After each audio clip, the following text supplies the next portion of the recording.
No pērnā gada peļņas Latvijas valsts meža sociālajai jomai ziedo 400 000 latu. Kopumā tiks atbalstīti 25 dažādi veidi projekti. Kopā šobrīd ir apstiprināti 25 projekti, caur kuriem tiešā vai netiešā veidā tiks pozitīvi ietekmēti 100 000 cilvēku. Ir pavisam konkrēti skaitļi, tie būs 2000 bērnu, kas saņems palīdzību, kas piedalīsies bērnu nometnēs. Tie ir 500 vecāku gadagājumu cilvēku, kam ir nepieciešama palīdzība.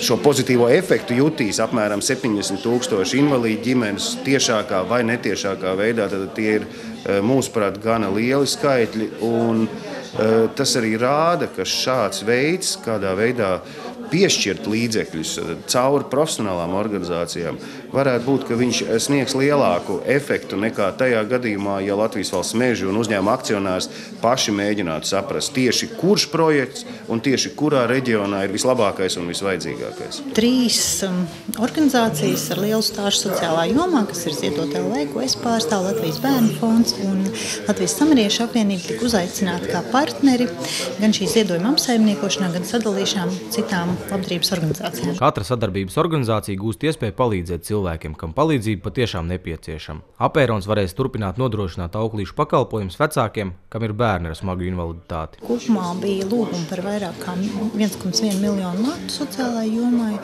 400 000 ir gandrīz tikai trešā daļa. Tādēļ bija ļoti svarīgi parādīt, ka ziedojums ir sadalīts mērķtiecīgi, izvērtējot katru projektu, lai katrs lats sasniegtu vislabāko rezultātu. Gan Latvijas valsts meža, gan arī Ziedot LV pārstāvji apgalvo, ka būs iespējams izsekot un novērtēt katras ziedotā lata mērķtiecīgu izlietošanu.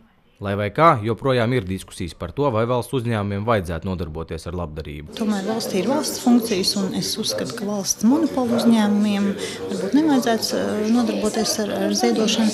Latvijas valsts meža nav monopola uzņēmums, viņš strādā tirgus apstākļos, un tas ir loģiski, ja daļa no peļņu novirs labdarībai.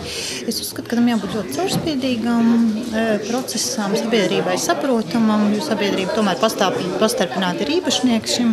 Un šajā gadījumā, es varu liekot roku uz sirds, teikt, ka mēs esam mēģinājuši izdarīt visu, lai tas būtu saprotami, caurspīdīgi, mērķtiecīgi un šī ieguldītā nauda nest rezultātus. Mēs novēlam arī citiem uzņēmumiem pildīt sociālās atbildības funkciju. Kādā no turpmākajiem Apērons video sižetiem noteikti stāstīsim par projektiem, kas tapuši ar šī ziedojuma palīdzību.